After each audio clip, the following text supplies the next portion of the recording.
And I said, I want to have one of my kids to be a missionary, and it didn't look too likely. Well, his brother went to Bible school, but I don't know.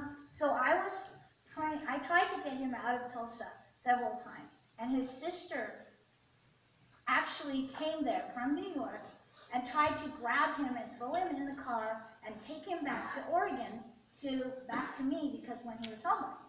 And he said, no, I'm not going to do that. He didn't know why. And then finally he got back to church, and then Ricky and Maria were both doing ministry with Salvation Army, and they noticed each other finally, and they're like, oh, hello. So she says, come over for hot chocolate and stuff. And so I was praying. That's what I heard. I was praying for her.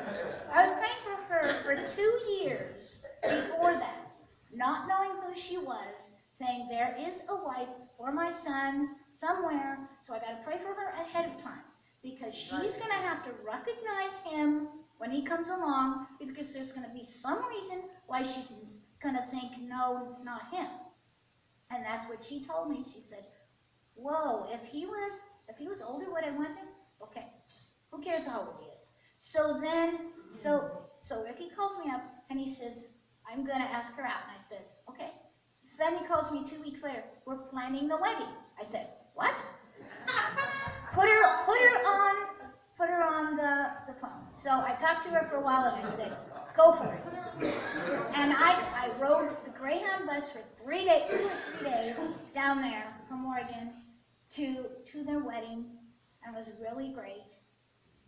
And then I'm praying for everything happening, because that was in 07.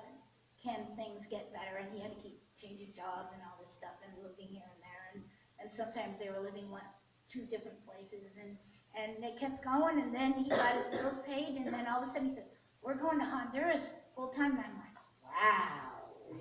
But anyway,